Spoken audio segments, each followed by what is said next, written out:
Hello, my fellow N1 enthusiasts. What I want to do now is explore the second edition of the N1 Reference Book, maybe 2 or 3 chapters at a time, keeping it short, just to let you know what this book contains, why it was written this way, and how it came together. And much as the critics have not done, the very first title page explains in detail my relationship with Nick and why and when he decided he did not want to work on the book anymore on his own volition, and then also the fact that we basically are improving the images that Nick had done from 10 years ago, and they're all brand new CGI, plus the inclusion of the Rockosmos Encyclopedia, plus the inclusion of the Cosmonautica magazine. So basically it is a conglomerate of new detailed information in a few set pieces. So most importantly is the clarification that the invasion of Ukraine focused on the fact that we dealt with Ukraine many, many times in the book. Their computers were used in the Soyuz spacecraft. The Russians didn't want to pay for it anymore, and also with their spy satellites, including the Nokia module, which went on the ISS. So details about that relationship, including the original introduction, which said, hello, here's the new book, and then, hey, you know, Ukraine got invaded yesterday and all my contacts are now cut off. Everything's cut off. I just wanted to make a statement of fact. Now, once the book begins, Charles P. Vick, having done his 200 corrections, said, look, guys, you really need to explain and show to the average reader how this labyrinthine network of design bureaus in Soviet Russia and Russia were working at the same time, often at cross purposes, often on parallel purposes, but they were not connected and they were actually competing. It's not like America, where we had NASA, and we might have had Lockheed, we might have had Boeing, we might have had Martin Marietta, but they were all under the auspices of NASA and would have been, hopefully, under better control. Whereas in Russia, you had a design bureau across the street designing a moon mission or a Mars mission completely opposite of what you were doing. It's an enormous waste of talent. So we started off with these charts. I'm going to pop them up here. And these charts all have 1900 and 2040, and then a straight line. So all the charts that have to do with people, design bureaus, actual planetary launches, proposed planetary launches, all the spacecraft, and then we get to the 5-year plans. Charles P. Vick wanted to try and emphasize that the Russian system was a 5-year plan, 5-year plan, 5-year plan that had goals that may or may not have been met, but at least they had a vision, okay? Now, the 5-year plans were often extended or truncated, but they all lined up with the actions of their various space projects. So after that, we finally get to the original opening of the N1 book. Where does it all come from? Where does it all come from? And it's about Nick, it's about Alex, it's about Igor, it's about Vladimir, it's about Pavel. And most of these pages are the same pages from the original edition. However, the one thing that Nick, Alex, and the gang kept asking me to do in the new version is to take some of those pictures and make them bigger. So that's what you're going to see here.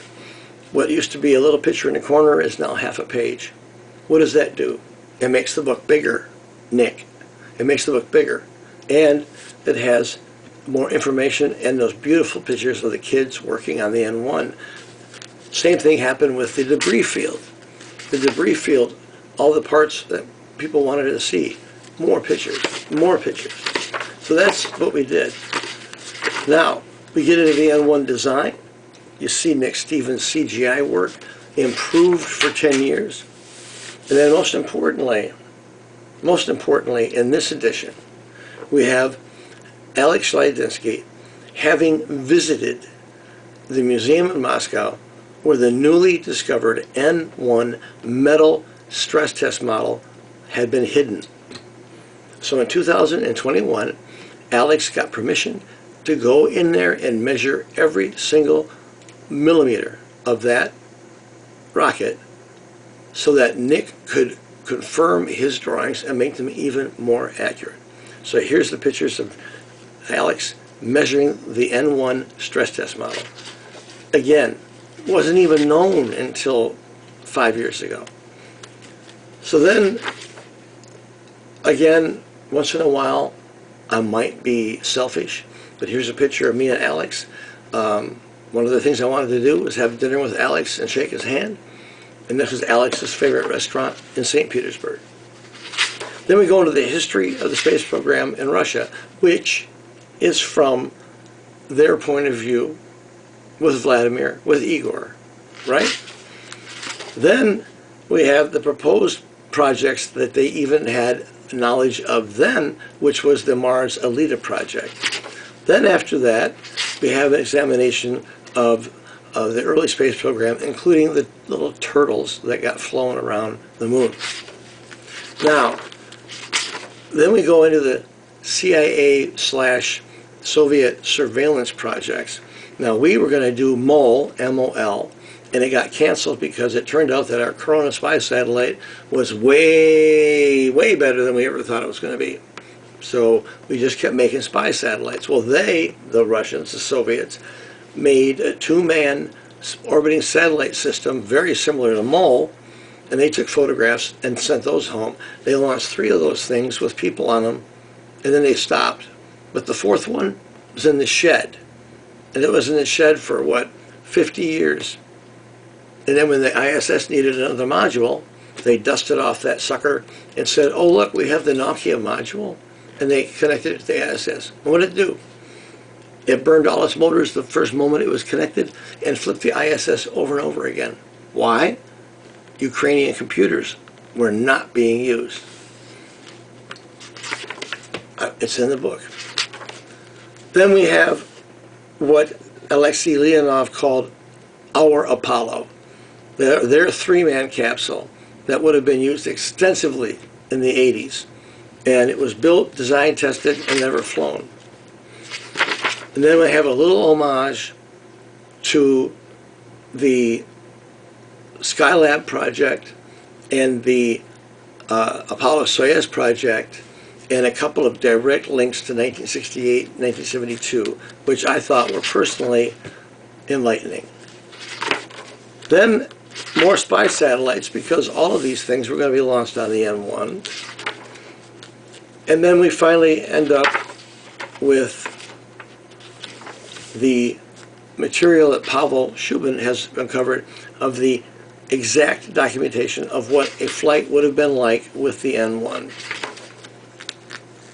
in the 70s. Now, Chapter 2 covers early lunar ambitions. Now, this would have been Boris Chertok showing early projects before the Soyuz was even conceived. This is all pre-Soyuz material. However, it would have ended up on the N1 because it was planned, it was coming. So once again, we have an early moon base planned with Boris Chertok and his gang without a Soyuz spacecraft. Then we discover that Boris Chertok was the mastermind behind the docking procedures for the Soviets.